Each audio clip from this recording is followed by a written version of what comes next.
और वहीं एमएसपी में बढ़ोतरी के फैसले पर छत्तीसगढ़ में सियासत शुरू हो चुकी है। एक तरफ बीजेपी इस फैसले को लेकर केंद्र सरकार की तारीफ कर रही है, तो वहीं कांग्रेस सरकार से प्रदेश के किसानों को बढ़ी हुई राशि देने की मांग भी उसने की है। वहीं कांग्रेस ने बीजेपी की मांग पर प्रतिक्रिया दी है और बढ़ी हुई एमएसपी को ऊंट के मुंह में जीरा बताया। केंद्र सरकार ने देश के करोड़ों किसानों को बड़ी सौगात दी। 17 खरीफ फसलों के एमएसपी को बढ़ा दिया गया है। कैबिनेट ने बुधवार को यह फैसला लिया। धान में 100 रुपए की एमएसपी बढ़ाई गई है।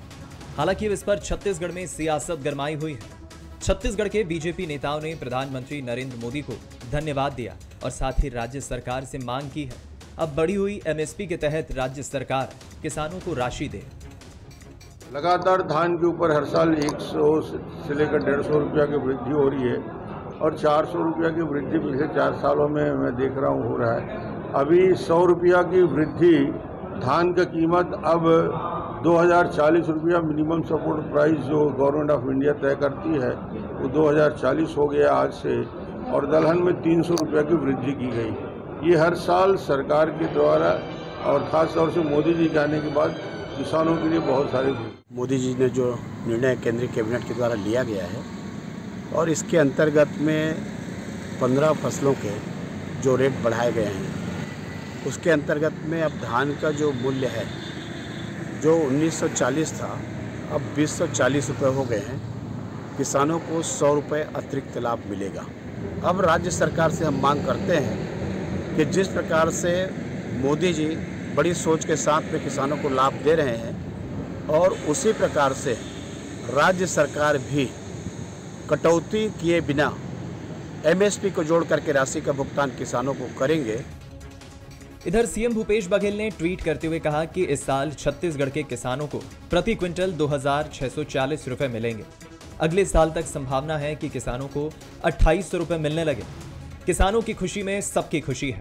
तो पीसीसी चीफ मोहन मरकाम ने कहा कि ऊंट के मुंह में जीरा के बराबर एमएसपी बढ़ाई गई है। तो धान में यदि 100 रुपये बढ़ा है तो समझ लो अगले साल किसानों को, छत्तीसगढ़ के किसानों को 2640 रुपये मिलेगा। 2640 और 2660 रुपया। मैं पहले ही बोला था कि यदि 100 रुपये बढ़ाता तो 2640 रुपये मिलेगा और अगले साल कहीं 150 हो गया तो चुनाव साल में फिर हमारा 2800 तक जाएगा। अरहर का 6600 रुपये बढ़ाया। धान के एमएसपी और बढ़ाना चाहिए था, क्योंकि जिस प्रकार से महंगाई बढ़ी है तो उसके हिसाब से एमएसपी और बढ़ना चाहिए।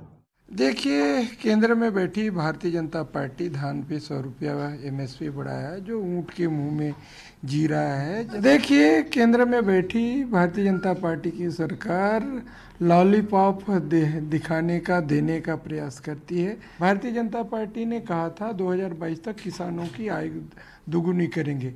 क्या इस 100 रुपया से किसानों की आय दोगुनी होगी? मैं पूछना चाहता हूँ भारतीय जनता पार्टी के नेताओं से। देश भर में सबसे ज्यादा धान का मूल्य 2500 रुपए छत्तीसगढ़ सरकार दे रही है। वहीं केंद्र के एमएसपी बढ़ाने से अब 2640 रुपए छत्तीसगढ़ के किसानों को मिलेगा। अब देखने वाली बात होगी इन सब के बीच किसानों को इससे कितना फायदा होता है। क्या किसानों की आय इससे दोगुनी हो पाएगी? कुलेश्वर पांडे, बंसल न्यूज, रायपुर।